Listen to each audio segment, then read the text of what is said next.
My friend saved me from his predator dad. Hi Reddit. This is my first time posting, so please forgive me if my formatting is weird. This happened about a long time ago now, but I still think about it and how grateful I am that it went the way it did, so I wanted to share. During my senior year of high school, I hung out with my friend Ellie and her boyfriend Gabe, fake names, a lot throughout the semester. Ellie and I co-directed a school play, and all three of us performed a song for our choir concert. One night after a rehearsal, I got a rather cryptic message from Gabe that just said, "Hey, do you think your mum and I could get lunch together soon? It's important."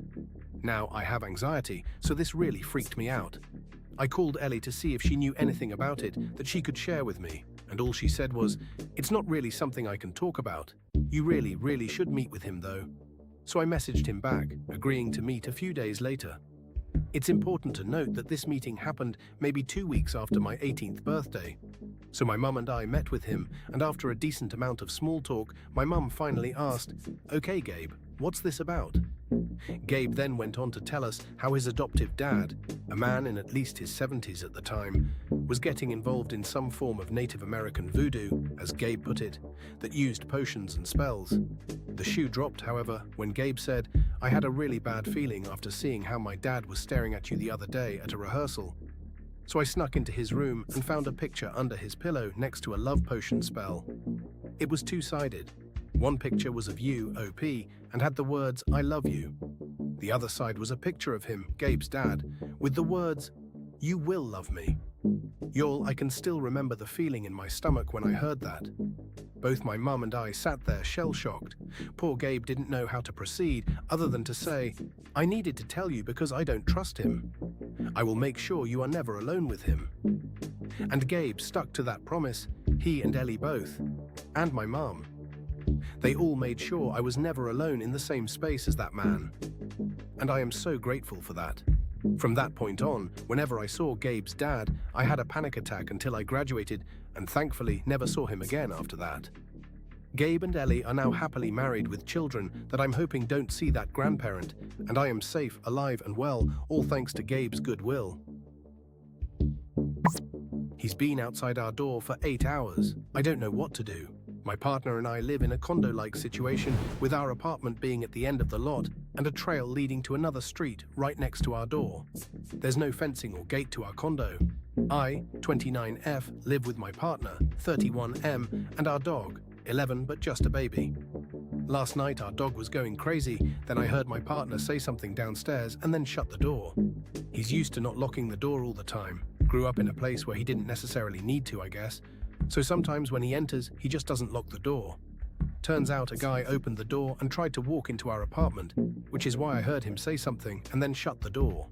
We thought maybe he just got the wrong apartment, so we left it at that. At this point, it's like 10 p.m. and we both have work tomorrow, so an hour or so later we go to sleep. Well, our dog has been barking at the door since then, kind of sporadically, maybe like once every hour or so, but she does that sometimes, so again we brushed it off.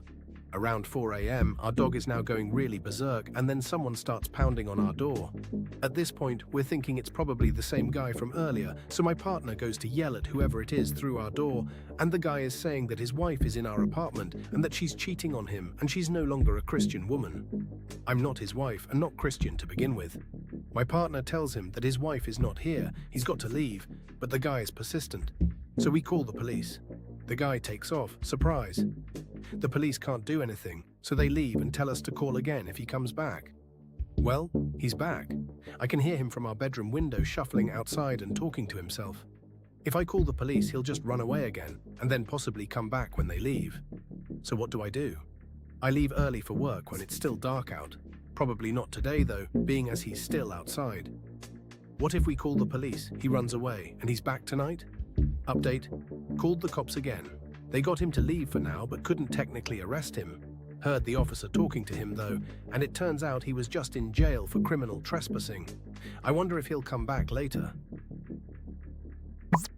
My Uber driver came back over an hour later. Over a drink. For context, I am a 25-year-old female who lives alone. So this happened a while ago, and I still think about how weird and honestly scary it was. I ordered Uber Eats, food and a drink, to my apartment. I live in a gated complex, so when the driver arrives, I open the gate, let them in, and then close it again once they leave. Everything seemed normal. I let the driver in, they dropped the order at my door, and I opened the gate again so they could leave. When I grabbed my order, only the food was there and no drink. I was annoyed, but it happens sometimes, and assumed the restaurant had just forgotten to give it to the driver, so I just sat down and ate. After I finished eating my food, I went on the app to report the missing drink so I could get a refund, and that's when I noticed I had missed calls and voice messages from the driver. The first voicemail was already a bit weird. He just says, "Hello? Hello, are you there? Girl, and then trails off like he's stressed. The second voicemail is about 9 seconds of silence, and then he quietly says to himself, "I just don't know what to do anymore, man." At that point, I'm thinking, okay, that's a bit odd, but maybe he realized he forgot my drink and is stressing about it. Then I listen to the third voicemail, and the tone is completely different. After a few seconds, he says with attitude, "Okay, I guess I'm gonna assume you just don't want your drink." About an hour and a half later, I'm on the phone with a friend telling them about the voicemails when suddenly I hear aggressive banging on my front door. Like bang, bang, bang, as loud as someone possibly could. I froze because I live alone, and as a woman that instantly put me on edge. I slowly walked up to the door, and before I could even process it, it happened again just as loud and aggressive. I called out, "Hello," through the door, but I did not open it. Then in a much quieter, almost timid voice, which honestly made it creepier compared to the banging, he says, "I'm your Uber driver. I've got your drink." At that point, I was genuinely freaked out. I told him through the door that I had already reported the drink missing in the app and didn't think I could change it. I told him through the door to just leave it at the door. I didn't want to open it because I was scared and didn't feel comfortable. I waited and opened the gate so he could leave the complex, and I checked and watched him walk through the gate to make sure that he actually left the complex. I still don't understand how he even got back into a gated complex over an hour later. And I don't understand why he was so fixated on this drink that he came back that long after the order was finished. I also didn't drink the smoothie. The whole situation made me so uncomfortable. The way he came back, how determined he was to give it to me, and just the overall vibe he was giving off made me paranoid he might have done something to it, so I threw it out. I don't even know if this fully explains how weird his energy was. The talking to himself, the sudden aggression, and the way he seemed almost angry at me over something as small as forgetting a drink. Just felt really off. I never reported him because I was honestly scared he'd know and come back. He knew where I lived and somehow got back into a locked complex. Even posting this now kind of freaks me out. Part of me is like, what if he somehow sees this and comes back? Do you think this is safe for me to be posting, or should I take it down? Also, this happened a few months ago. Do you think I should still make a report now, or would that be unsafe to do at this point? Did my sweet tooth save my life? I still don't know if I narrowly avoided something really bad, or if this guy was just deeply unstable, but it has stayed with me for years. A stranger walked past me while I was at work one day, stopped and asked me out on a date. I'd never seen him before. It caught me off guard, but he came across as confident and kind of old school, so I said yes. He asked if he could pick me up for a coffee date, and I agreed. When he picked me up, he already had a McDonald's coffee for me. It was from right near my house. I took a sip and immediately realized I didn't like it because there was no sugar in it. I have a huge sweet tooth and always have sugar in coffee. That tiny moment is what changed the entire night for me. Because I didn't like the coffee, I stopped properly drinking it and just pretended to sip it so I wouldn't seem rude. But from that point, my brain also started questioning everything. Why would he already buy me a random coffee when the whole point of the date was supposedly to go get coffee together? He didn't even know how I took it. Then things started feeling off. He drove straight past where we were meant to go. When I asked, he casually changed the destination to somewhere further away. During the drive, I also caught him in small lies. He said he worked at my local Woolworths, but I told him that couldn't be true because I'm there all the time and would have recognized him. He didn't really respond. He then started repeatedly asking if I had finished my drink, not once or twice, around 10 times. By the time we turned off the main road toward the new location, it was fully dark. At one point, he turned down a road heading toward bushland. I stopped questioning him at that point because something in me felt like I needed to stay calm and not escalate anything. There was also something large and metal in the glove box that kept moving and banging, and he kept drawing attention to it. After that, his behavior changed completely. He started driving erratically, swerving from one side of the road to the other while using his elbows on the wheel. He started yelling that he was Kanye West and I was his Kim Kardashian. Then he drove down a dirt road and then off the dirt road into the bush. We were driving through trees in the dark. Eventually, he stopped the car right at the edge of a lake. The water was basically at the front of the bonnet. Then he just sat there in silence for about 15 minutes. It felt like he was waiting for something. When he eventually got out of the car, it was pitch black outside. I couldn't see where he went or what he was doing. My heart was absolutely pounding. The second he got out, I grabbed my phone and texted my friend, telling her to call me and say we had training and not to ask questions. I also made sure to casually describe where I was in a way that made sense. When he came back and got in the car, my phone rang. My friend followed exactly what I asked. After the call, he just looked at me and said, "So you have to go?" I said yes. He then sat in silence for another few minutes before finally turning the car back on and driving me home without saying a single word. I never saw him again. To this day, I still wonder if not liking that coffee is what saved me. If he had added sugar and I had actually finished the drink, would my life have changed completely? To the man who hunted me through downtown Long Beach last night, let's not meet again. I am still shaking while writing this, but I'm posting it as a warning to anyone walking alone at night, and honestly, as a reminder to trust your gut no matter what. 2 nights ago, I was walking by myself in downtown Long Beach.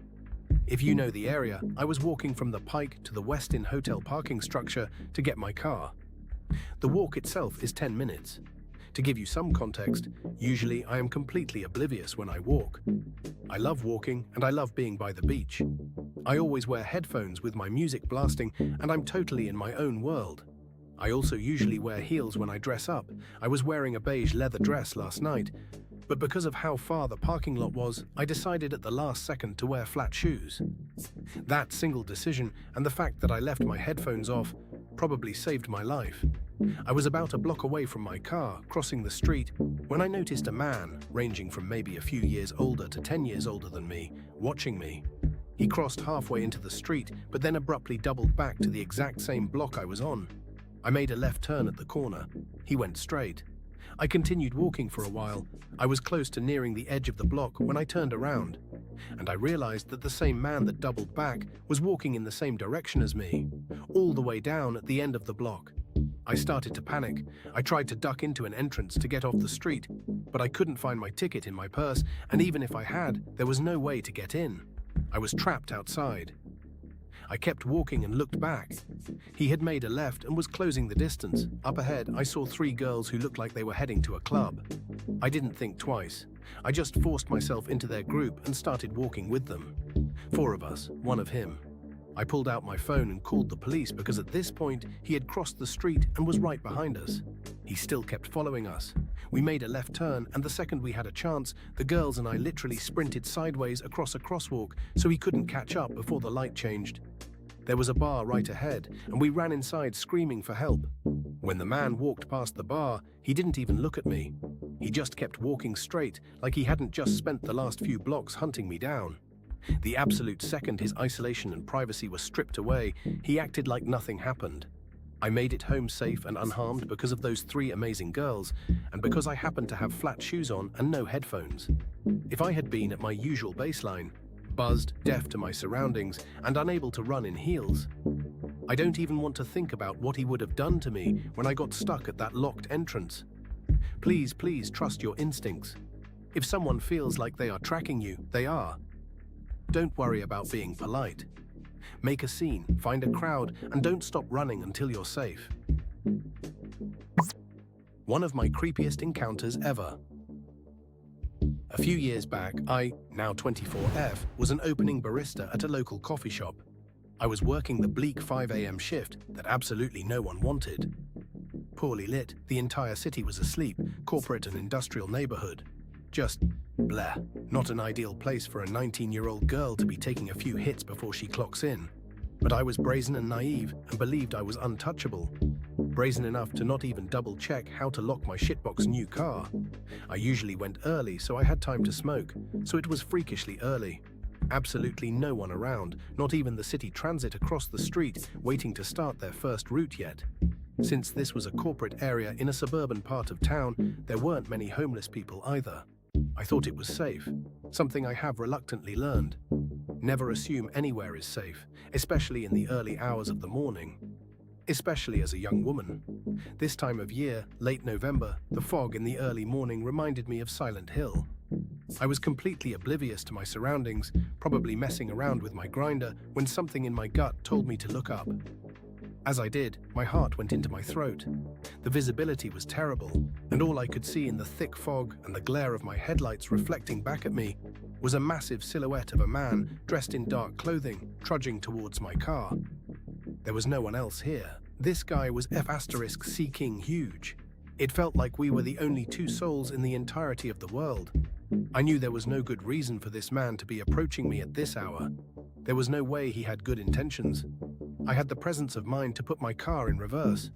He came to the driver's side and tapped on my window. I cannot for the life of me remember what this man looked like. I cannot make out any features other than his silhouette in my memory. I rolled my window down a crack. He said in a harsh, gruff voice, "You got a cigarette?" "No," I said. "You got a light?" "No," I repeated. Looking back, dude could probably smell the dank stench of marijuana wafting from my cracked window. I remember thinking, if he tries the door, I am screwed. I don't even know if I locked it. I'll have to reverse. Before you get at me for this, my car has a weirdly confusing lock system that I hadn't figured out yet. But I know I probably could have handled this better. He made a frustrated huff at me and just said, "Fine." The man walked off to the dumpsters about 15 meters from my car, and I exhaled for a moment, but continued to watch him closely and kept my car in reverse. I made a rule with myself. If he moves out of my sight, I am out of here. He didn't. He just stood there staring right back at me. I could have sworn he was grinning at me. Maybe that's just terror manifesting itself in my shaky recollection of his face. It was now about 10 to 5 a.m. and my supervisor should be here any second, so I stayed put. To my horror, as he was staring at me, he pulled out a cigarette and lit it. That will stick with me forever. My supervisor arrived moments later, and I don't recall if I lost sight of him before or after I ushered us both inside and quickly locked the door. I remember trying to recount the situation to her, and I was brushed off, but it scared the living daylights out of me. I don't even know if the situation itself was what really terrified me, although it was creepy. Technically, nothing happened. It was how suddenly I realized how vulnerable I was, alone and isolated, and how much of my fate depended entirely on what this stranger's intentions were.